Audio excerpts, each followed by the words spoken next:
नमस्कार, स्वागत है आपका वी टाइम न्यूज पर और आपके साथ मैं हूं पहली चौहान। बढ़ते हैं खबरों की ओर।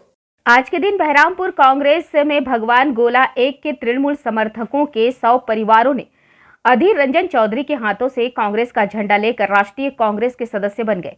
उन्होंने दावा किया कि जब वे तृणमूल के सदस्य थे तो वे विकास नहीं देख सके। कांग्रेस ने किसी तरह अपनी पारदर्शी छवि बरकरार रखी है। कांग्रेस ही देश को आगे ले जा सकते हैं, इसलिए आज 100 परिवार कांग्रेस में शामिल हो गए। वे भविष्य में और अधिक आश्चर्य की प्रतीक्षा कर रहे हैं।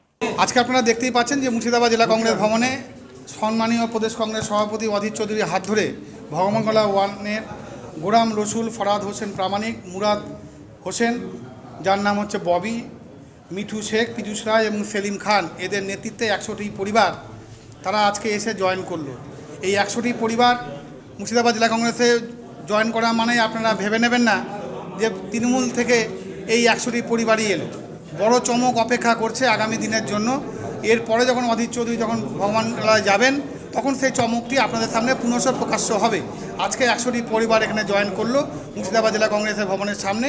তারা নিজেরাই ব্যক্ত করেছে যে তৃণমূল কংগ্রেসে থাকা মানে চোর অপবাদ নিয়ে থাকা, তৃণমূল কংগ্রেস থাকা মানে দুর্নীতির সঙ্গে আপোষ করা। তাই তারা এই দল ছাড়ছেন এবং মূলত লোকসভা ভোটের আগে যেখানে ভারতবর্ষে কংগ্রেসের প্রয়োজন আছে, তাই জাতীয় কংগ্রেসের স্বার্থে জাতীয় কংগ্রেসের প্রয়োজনে নিজেকে সামিল করতে তারা জেলা কংগ্রেস ভবনে সামিল হয়েছে। কী কারণে বলতে জাতীয় কংগ্রেস পুরনো একটা দল এবং সেই দল আমাদের ভবিষ্যৎ যদি ভাবতে যায় বা ভারতবর্ষের যদি সঠিক দিকটা যদি নির্ণয় করতে হয়, তাহলে আমরা তো দেখতে পাচ্ছি চারিদিকে রাহুল গান্ধীর নেতৃত্বে এবং আমাদের জেলা সভাপতি অধীর চৌধুরীর নেতৃত্বে যেভাবে এগোচ্ছে দল, আমরা সেই দিকটা খেয়াল করেই আমরা এসেছি দলে। এবং বিগত দিনে দেখেছি তৃণমূলে যে হারে লুটপাটের রাজনীতি চলছে, সাধারণ মানুষ যেভাবে ক্ষতিগ্রস্ত হচ্ছে, আমরা আর চাই না যে সাধারণ মানুষ আরও সেই ক্ষতিগ্রস্তের মধ্যে পড়ুক। আমরা নতুনভাবে নতুন করে আবার নতুন আঙ্গিকে আবার দলটাকে করতে চাইছি এবং নতুনভাবে আমরা এগিয়ে যেতে চাইছি। এইভাবে আমরা এসেছি।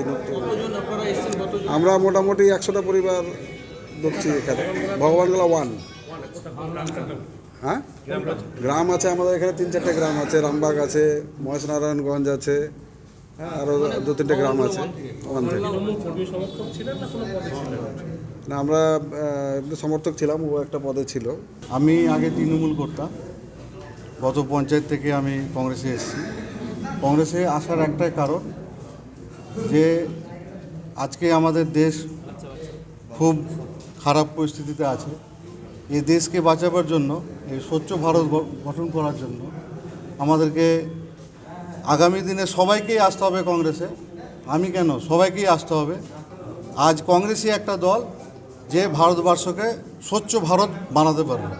এই কারণেই আমি এই আশা রেখেই আজকে কংগ্রেসে এসেছি এবং কথা দিচ্ছি আগামী দিনে সবাইকেই আসতে হবে এই কংগ্রেসে।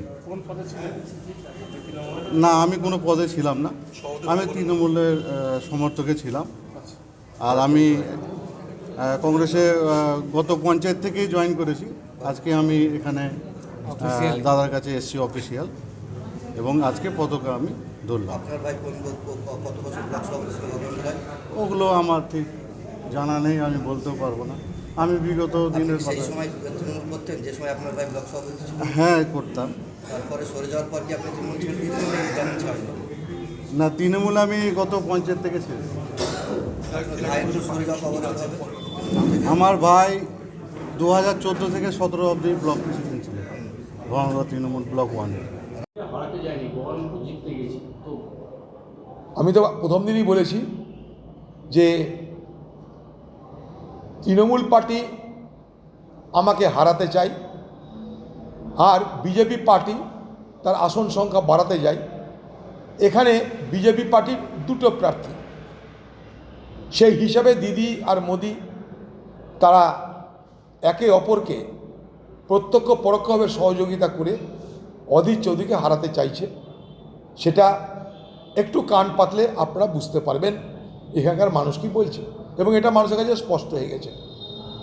দিদি রাজভবনে যাচ্ছে, যখন শাহজাহানের ঘটনায় সারা বাংলা তোলপাড়, তখন দিদি রাজভবনে গিয়ে আলোচনা করার পর এসে বলছে আমি গল্প করতে গেছিলাম, কাজের কথা কম, আমার গল্প বেশি। তাই কী সেই গল্প হয়েছে তা অল্প অল্প করে মানুষের কাছে স্পষ্ট হচ্ছে। আমরা চাই যে খোকাবাবু এসে লড়ুক। আমি চাই বাংলার দিদি কমসে কম বলুক যে অধীর চৌধুরীকে পরাজিত করতে চাই, এবং অধীর চৌধুরী যদি না হারে তাহলে আমি মুখ্যমন্ত্রী, আমার পরাজয়। কমসে কম খোকাবাবু বলুক যে অধীর চৌধুরী যদি না হারে তাহলে খোকাবাবুর পরাজয়। এটা তারা বলবে কিনা তার জন্যে তাদের কাছে আমি জানতে চাইছি। তাহলে এই লড়াইটা আরও বেশি উপভোগ করবার সুযোগ হবে বলে আমি মনে করি। দিদি বা খোকাবাবু কেউ বলুক, বহরমপুর আসন হারলে তাদের হার, জিতলে তাদের জিত। মাঝে কাকে শিখণ্ডি খাড়া করে লড়বার চেষ্টা কেন? কেন? ভারতবর্ষের পার্লামেন্টে, ভারতবর্ষের রাজ্যসভায় সম্মান দেওয়ার অনেক ব্যবস্থা আছে। ভারতবর্ষের রাজ্যসভায় অনেক বড় বড় বড় ক্রিকেটারকে সম্মান দেওয়া হয়েছে। সচিন টেন্ডুলকারকে সম্মান দেওয়া হয়েছে, লতা মঙ্গেশকরকে সম্মান দেওয়া হয়েছে। তারা ক্রিকেটার না, গায়ক। কেউ গায়ক, কেউ খেলোয়াড়, কেউ সংস্কৃতি জগতের বড় বড় লোকদেরকে রাজ্যসভায় সম্মান দেওয়ার ব্যবস্থা আছে। রাজ্যসভা 245টা আসন, এবং তার সঙ্গে সঙ্গে আরও অনেক রকমের ব্যবস্থা আছে তাদেরকে সেই সম্মান দেওয়ার। কিন্তু এখানে কি দেখছি আমরা? কদিন আগে তো রাজ্যসভার ভোট হয়ে গেল।